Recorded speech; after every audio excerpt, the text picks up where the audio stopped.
Okay, in this video, I'm going to address our geoprocessing tools, the main ones that we were doing in Module 3, the ones that we were doing in that snail exercise. I'm talking about clip, dissolve, intersect, and maybe buffer. Depends on how long this video goes. So the first thing I'm going to have to do is my conifers layer. It needs to be dissolved because I've got all these individual plots, these individual timber stands, but all I need is, for this particular analysis, is I just need them as conifers. I need them as one, and those different boundaries will slow me down when it's time to clip and intersect. So best practices to dissolve in this situation. So where are my geoprocessing tools? They are in the top menu, vector, and there they are, geoprocessing tools. So vector, geoprocessing tools, and then there's our familiar things like buffer, clip, dissolve, and intersection. So I'm going to do dissolve, and notice my layer is conifers. If it was something else, if I needed something else, I would change it, but I'm going to stick with conifers. And I don't even have to click a field. I don't even have to select a field. It's just going to remove those lines. So I'm going to run it, and now I've removed all the lines and my conifers are brown there. Now, where is my limestone? Here's my limestone. So my next step was to intersect the limestone with the conifers and then the snail elevation. Well, QGIS does not like our snail elevation layer. There's something on it that it doesn't like, and I haven't been able to get it to work. So we're going to simplify this by just intersecting the conifers in the limestone, and we're going to leave the elevation out of it. I guess what I could do is make my own elevation layer. It would not be too hard, but that's for another video. So we're going to go back up into vector, geoprocessing tools, and this time we're going to pick intersection, and we're going to intersect the limestone with the conifers. Now notice that we have an option to selected features only. It's grayed out. If I had been doing the vegetation layer and the geology layer, where I have a selection of limestone and a selection of conifers applied, I would need to check those. So you can do either one. It doesn't automatically run the tool on a selection like Pro does. And I don't need to do a bunch of other things in here. I'm just going to run my intersection, and strangely enough, I've got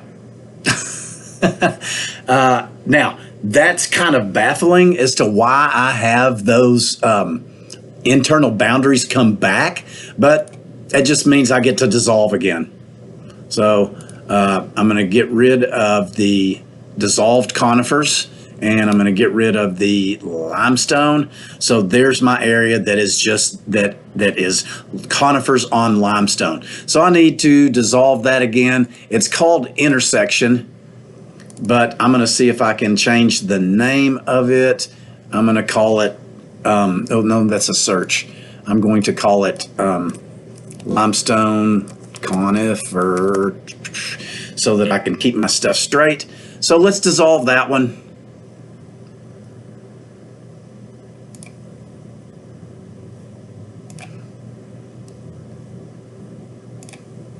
So there's my limestone conifer, and when I was doing this, I was using this sort of a light green, and I want to keep with that because the other stuff is going to show up better with that kind of background.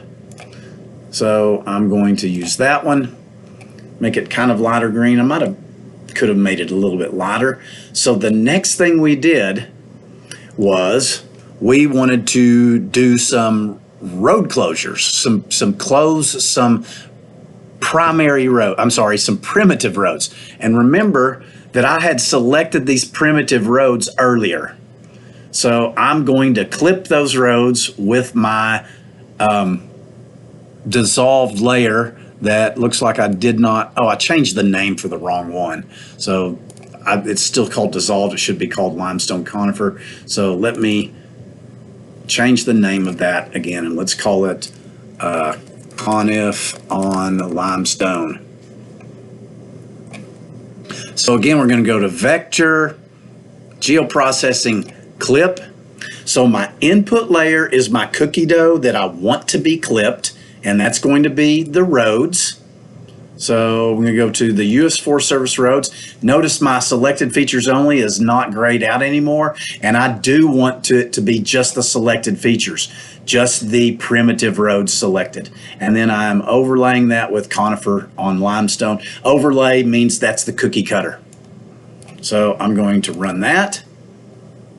I'm going to close, and if I turn off the roads, we can barely see them because they're really, really thin. So I'm going to go in and make these new roads that are called clipped.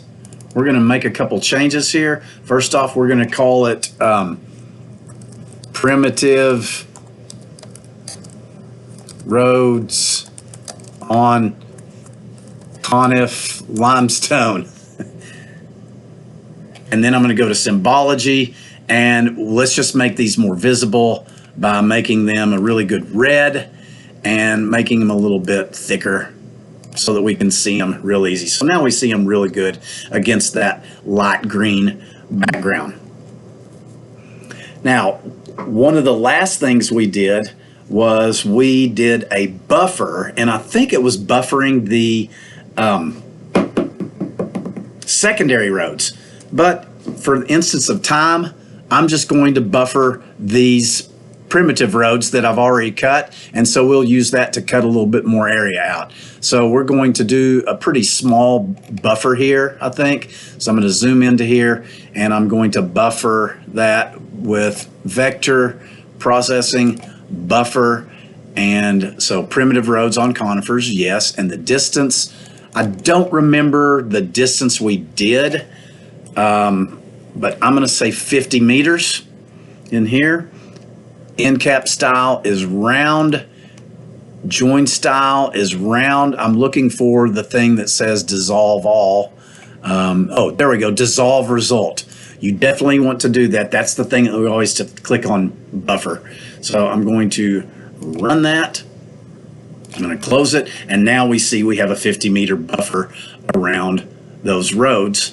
And we could cut that out. Then we could intersect that, or we could clip it out of the green if we wanted to.